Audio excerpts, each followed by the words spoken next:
today on 15 on 15. Footage from NASA catches a glimpse of Aruba from space.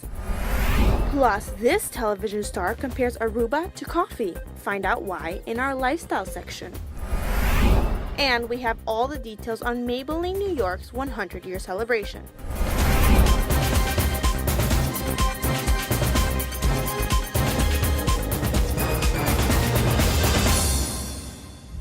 Thank you for joining us on another edition of 15 on 15 here on Channel 15 ATV with Danielle Piazzi. I hope everyone had a great start to the week, and let's start off the show with the latest local news topics. First off, the next video has gone viral on social media this week. It features the island of Aruba from space. Check it out. Dr. Edward Chung, which is an Aruban-born electrical engineer for NASA, has never forgotten about his roots. For the past 20 years, he has dedicated himself to the Hubble Space Telescope at the NASA Goddard Space Flight Center in Greenbelt, Maryland. More recently, he has been working on a technology that can service and repair satellites in space. While working on the latest experiment, which is the robotics refueling mission, Edward captured a glimpse of his home island, Aruba, 300 miles from Earth. Dr. Chung has always shown his pride for his island. On Aruba's Flag Day, for example, he showed off Aruba's flag during a zero-gravity flight. Dr. Chung is the recipient of NASA's Exceptional Engineering Award and has been recognized by Queen Beatrix of the Netherlands, who bestowed of Edward knighthood in the Royal Order of the Netherlands Lion. From that distance, Aruba just looks miniature, doesn't it? Moving forward, today school is back in, and after the short 10-day fall break, the students of the Curahuecha School might have noticed a difference when returning, and it has something to do with the sustainability goal of 2020 of Aruba. Here's the story. Over the fall break, Aruba Web kicked off their sustainability project by installing solar panels on the roof of the Curahuecha School. This project should be completed within 2 months, and once completed, the energy from these solar panels will be able to supply the energy capacity of an average of 350 households. This is the first in many projects to come for Web. They have currently confirmed the addition of 15 schools and government buildings, which will also be receiving solar panels. Web's ultimate goal is to reach a total of 10 megawatts, which will be able to cover an additional 15% of the island's energy capacity. By increasing the amount of sustainable energy on the island, the company hopes to eliminate the need for fuel oil, which in turn will create price stability of the market.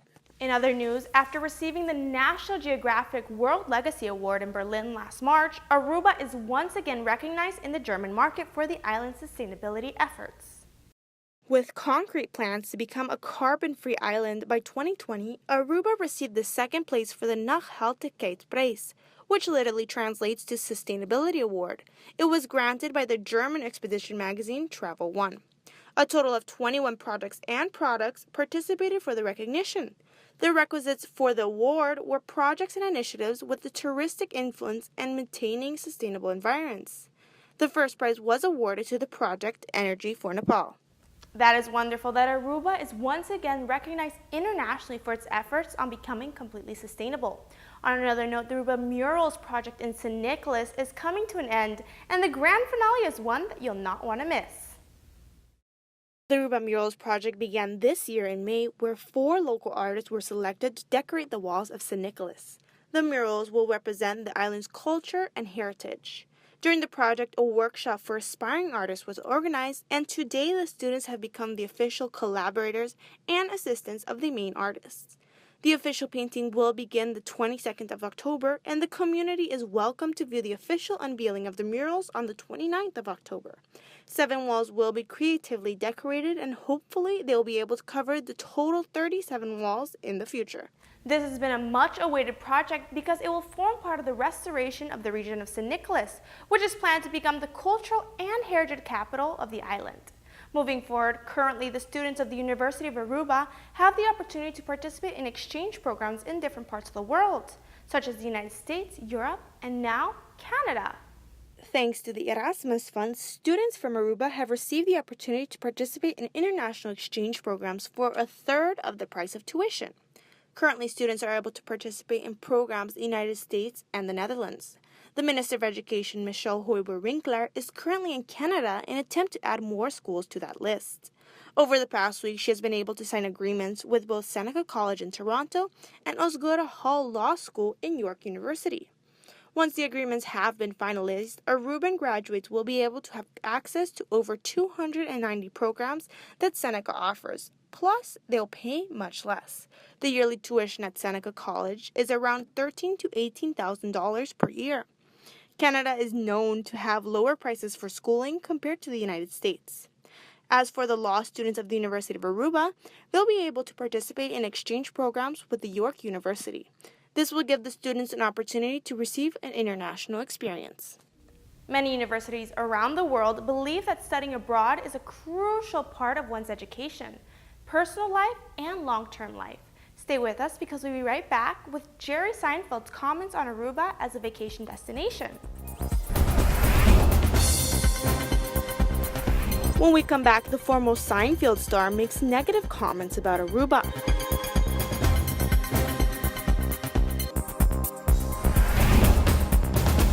Thank you so much for staying with us. While many international actors speak highly of Aruba, some have shed some negative light onto the island.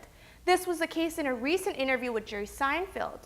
Well, the Aruba Tourism Authority has announced that they are ready to prove him wrong. Jerry Seinfeld is an American actor, writer, and comedian. He is most known for the sitcom Seinfeld, which he produced with Larry David.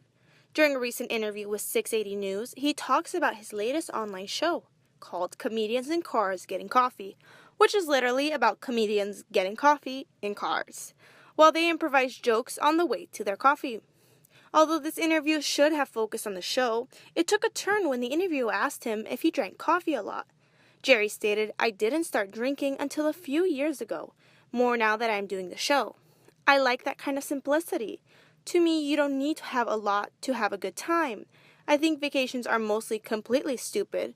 Going to coffee with a friend, you're most probably going to have more fun than if you go to Aruba." The article title then became, "Seinfeld Explains Why Comedians" is a web series and how coffee is more fun than Aruba.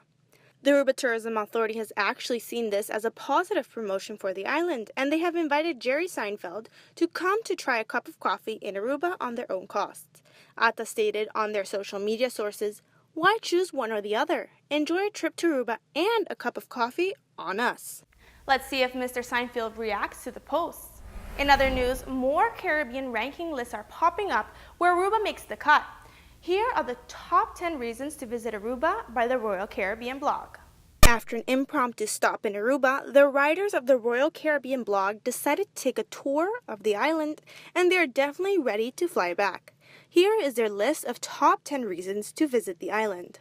First off, the island's weather, of course, the stunning views from both sides of the island, the hotel district, the historic sites such as the native Indian and European influence. Also on the list is exquisite cuisine, the rock formations, the landscape, wildlife such as donkeys and iguanas, the natural water attractions like the natural pool, and of course the list could not be complete without mentioning the island's beaches. Tune back in tomorrow night to see if Aruba made the cut for the best beaches in the world. But don't go anywhere just yet because we'll be right back with more 15 on 15 after the break.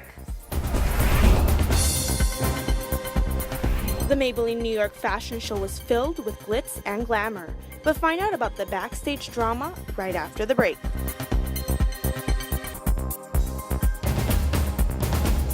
Thank you for staying with us. Over the weekend, a night filled with glamour and glitz took place in celebration of the 100-year anniversary of the Maybelline New York lines.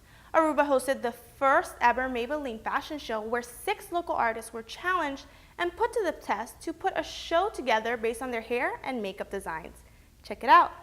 During this glamorous event, you can say each artist really gave it their all, and it definitely paid off. The night started off with a presentation by Andy Cruz, which theme was Aruba. In his makeup and hairstyles, he told the story of Aruba's beginning with the Arawak Indian, then transitioning into the Spanish, Dutch, and Caribbean influences, and finalizing his show with a carnival-inspired look. Next up was George Bislip with his Brazil-inspired looks. He portrayed all aspects of the country from its nature, street art, all the way to their own famous carnival celebrations. The international artist Andreina Balsa went to a darker motif. She called it Dark Moon. The model strutted down the runway in black motif makeup. perfect for the Halloween season. Local artist Andrew Curiel focused on a more glamorous makeup look, and he called it Ultimate Glam. The models strutted down the runway in unison, making the show so much more chilling. With a different theme entirely, Edgar Cox's presentation was all about candy. It seemed as if the colorful models were having a total blast while dancing, singing, and throwing sparkles all over the room. Lastly, with the holiday season coming up, Rafael de Cuba remained on the Christmas motif with elaborate headpieces and elegant holiday decorations. Congratulations to all of the makeup artists because it was really a spectacular night. Tune in on Trend Alert on Thursday night for more on the event and the artists' personal stories. Thank you so much for watching. These were your local news updates and trending lifestyle topics. Don't forget to like our 15 on 15 Facebook page. We would love to hear all of your comments and suggestions. Tune back in tomorrow night at 7:15 p.m. for more 15 on 15 right here on Channel 15 ATV. See ya then.